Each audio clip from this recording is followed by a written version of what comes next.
Hola, hola, hola. Continuamos con el tema de las aminas y vamos ya por el punto 10, en el que vamos a ver la reacción de Mannich, una reacción muy importante que nos aparece en exámenes de todas las universidades. Siempre en la orgánica, siempre nos aparecen en los exámenes ejercicios sobre esta reacción. Y es la reacción que prepara los 3-aminocarbonilos. 3-aminocarbonilo es una molécula que tiene en la posición 3 con respecto a un carbonilo, tiene un grupo amino, un carbonilo, cetona o aldehído, y en la posición 1, 2, 3 lleva un grupo amino. Aquí lleva un grupo amino que puede ser simplemente un NH2 o un grupo amino sustituido con un metilo, con dos metilos o cadenas del tipo que sea.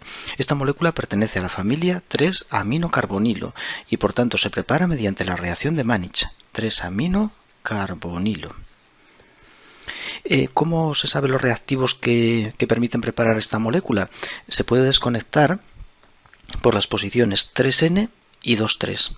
Posiciones 3N y 2,3 son las posiciones por donde desconectamos.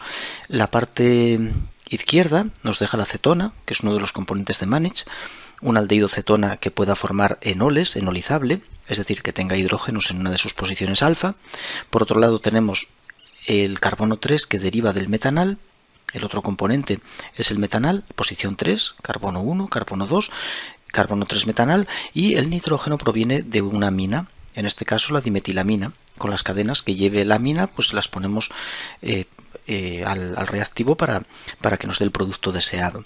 ¿Qué condiciones requiere Mannich? Pues simplemente un medio ácido. El 3-aminocarbonilo se obtiene con clorhídrico acuoso, ácido clorhídrico. Bueno, podemos poner primero HCl, etapa de clorhídrico, y de segundo paso una etapa de neutralización, por ejemplo con sosa acuosa, porque el ácido clorhídrico nos protona el átomo de nitrógeno y nos lo deja en forma de clorhidrato. Por tanto, si queremos obtener la molécula así, desprotonada, es necesaria una neutralización.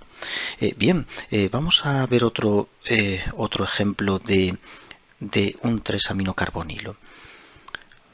1, 2, 3, aquí tiene que llevar el amino. Esa molécula también es un 3-aminocarbonilo y también la podemos desconectar mediante Mannich. De igual forma, enlace 3N y 2,3. Y el carbono 3, este CH2, que hay ahí, proviene del metanal. Siempre ese carbono proviene del metanal.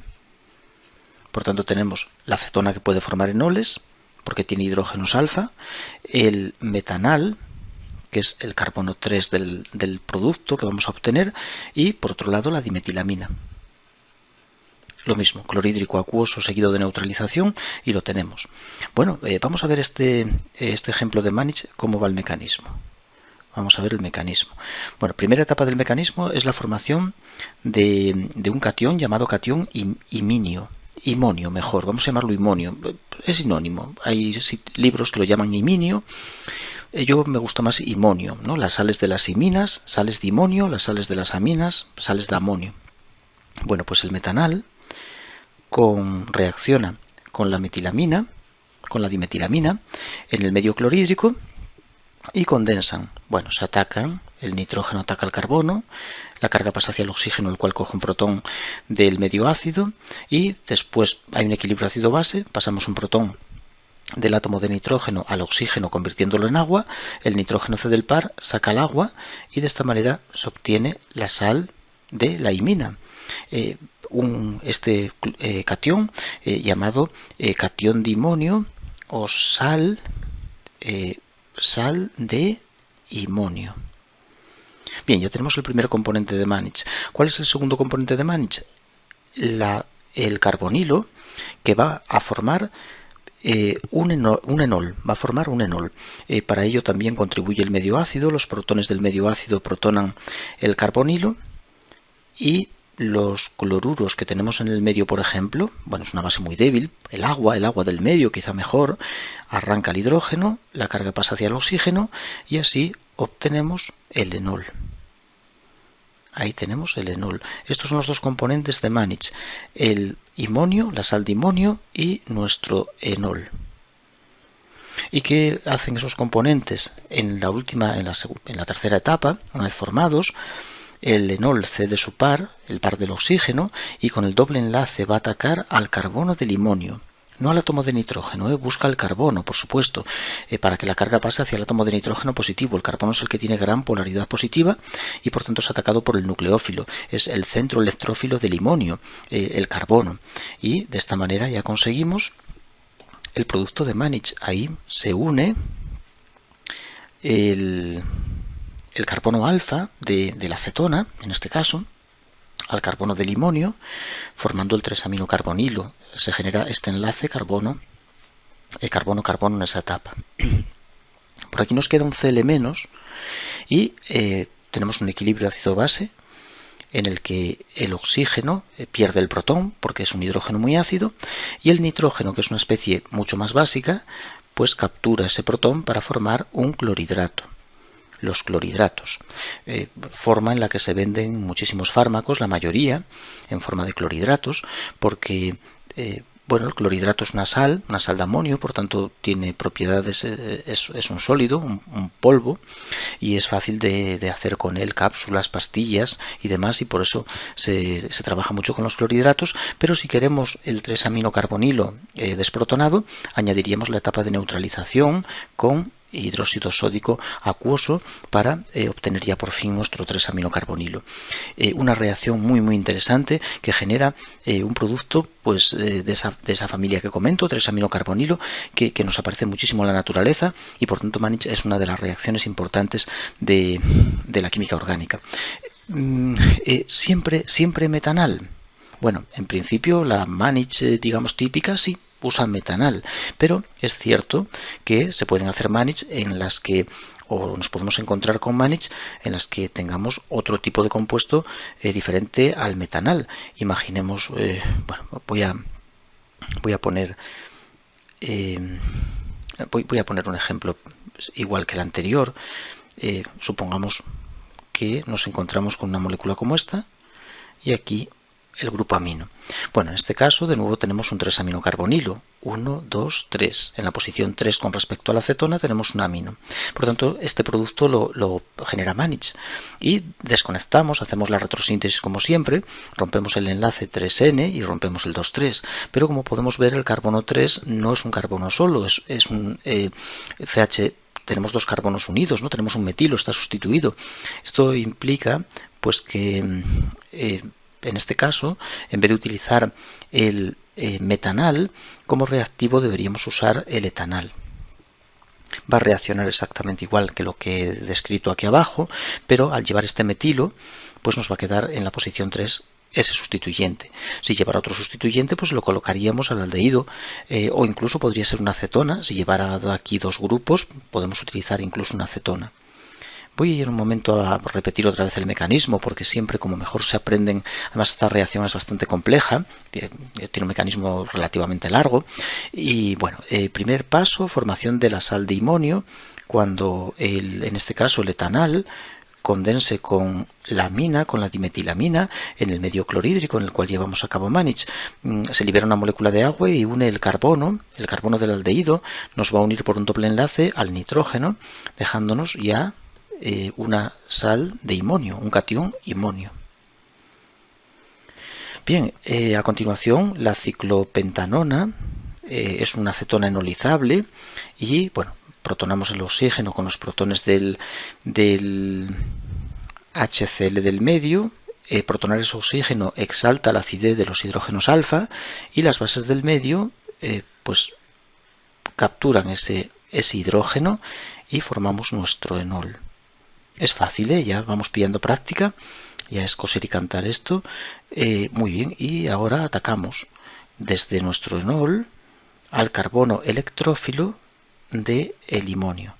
Y ya tenemos nuestro producto. Como podemos ver, el etanal nos va a servir pues para obtener el producto deseado. CH, aquí nos queda el átomo de nitrógeno y el metilo. Enlace formado, este enlace carbono-carbono, este enlace de aquí y el equilibrio ácido-base que indico. Tenemos por aquí un hidrógeno protonando el oxígeno que se va a ir al medio y como tenemos un medio clorhídrico, pues nuestro nitrógeno se protonará, formándonos el clorhidrato. Después la neutralización básica ya nos lleva al producto deseado. Bien, tengo en la siguiente hoja un par de ejemplos.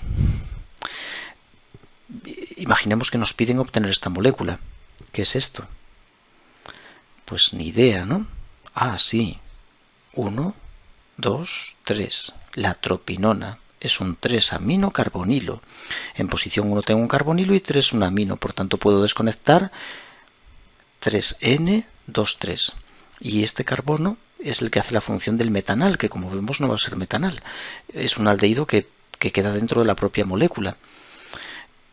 Pero también observamos 1, 2, 3. Por ahí, por esa rama, también es un 3-aminocarbonilo. Por tanto, también podemos romper por aquí 3N2,3.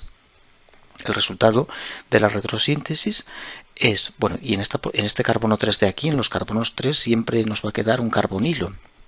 Es el que hace la función del metanal, que nos va a quedar uno aquí. Sería el carbono 3 que tengo en la rama de arriba y el otro aquí. El otro carbono 3 de la cadena de abajo. Aquí arriba nos va a quedar la metilamina, que es la amina que vamos a usar en este caso, metilamina, y aquí nos queda el otro componente que parece que es la propanona. Son aquí los carbonos, bueno, el carbono 1 y el carbono 2 y 2. Primero se forma con un carbonilo, con un aldehído, con uno de los aldehídos se forma la sal de imonio. Y a ese catión imonio le ataca el enol que va a formar la propanona. Y así se van a formar los enlaces, pues por ejemplo, de este lado, el enlace 2,3, bueno, 3N y 2,3 que hemos roto. Y después se forma el segundo imonio con este carbono de este aldehído de aquí, y un nuevo enol de la propanona le va a volver a atacar, y de esa manera obtenemos este otro enlace de Mannich.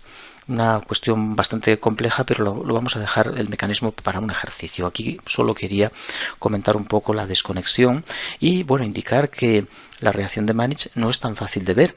Nos podemos encontrar con una molécula que se prepara mediante Mannich, que es claramente un 3-aminocarbonilo, y sin embargo no te das cuenta de ello, ¿no? 1, 2, 3. Confiesa, ¿a que no te has dado cuenta de que era un 3-aminocarbonilo esa molécula? Pues es un 3-aminocarbonilo. ¿Y como rompemos? 3N y 2,3. Y por tanto nos va a quedar un reactivo también bastante peculiar. Un reactivo bastante peculiar. Que es... no sé. ¿Qué es esto que voy a dibujar aquí?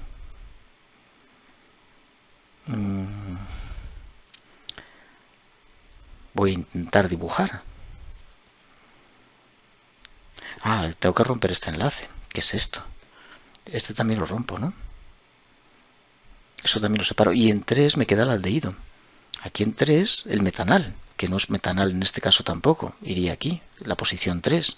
Y de la amina me parte una cadena. Esta cadena, aquí un hidrógeno. Y aquí me falta por poner el aldehído. El carbono 3 que hace la emisión del metanal en la Mannich normal, pero que después en las Mannich que nos aparecen en los exámenes pues nunca tenemos el metanal, tenemos otras cosas, ¿no? 1, 2, 3, 4, 1, 2, 3, 4. Bueno, pues ahí tenemos nuestro reactivo, pero ¿qué es esto? Bueno, pues esto es un compuesto en el que ocurre una Mannich intramolecular, porque primero se va a formar entre la posición 3 y el nitrógeno, se nos va a formar una sal de imonio. Aquí se nos va a formar una sal de imonio, así, y a continuación este catión imonio es atacado por un enol que va a formar el aldehído. El aldehído enoliza en ese medio ácido. 1, 2, 3, 4. 1, 2, 3, 4. Me está quedando muy mal, me está costando aquí un poco el hacer esto. Y ese enol ataca, bueno, como vimos en el mecanismo, a la sal de imonio, y ya tenemos ahí nuestro producto. Este es un poco el mecanismo de esta Mannich intramolecular. Una Mannich intramolecular. Difícil de ver y, bueno, parece que hasta difícil de hacer el mecanismo, ¿no? No es para tanto, no es para tanto. Bien, la retrosíntesis rompiendo 2,3,3N, y bueno, vemos que efectivamente esta molécula forma primero la sal de amonio entre el aldehído que hace la función del metanal y el nitrógeno, y a continuación enoliza el aldehído de la cadena para atacar a la sal de amonio, al carbono de la sal de amonio, y así generar pues los enlaces que hemos roto. Bien, pues vamos a dejar aquí la reacción de Mannich y vamos a pasar a la formación de sales de diazonio, reacción de las aminas con el nitrito sódico en ácido clorhídrico, y las reacciones de Sandmeyer, que me interesan mucho porque hay muchos ejercicios del benceno, obtener derivados del benceno que no podemos de ninguna forma conseguir si no conocemos las reacciones de Sandmeyer. Por tanto, eso ya va a ser la parte final del tema, y después, bueno, a ver lo que hacemos. Tenemos que hacer por ahí cientos de ejercicios para dominar bien toda esta orgánica, y después habrá que ir pasando a algo más avanzado.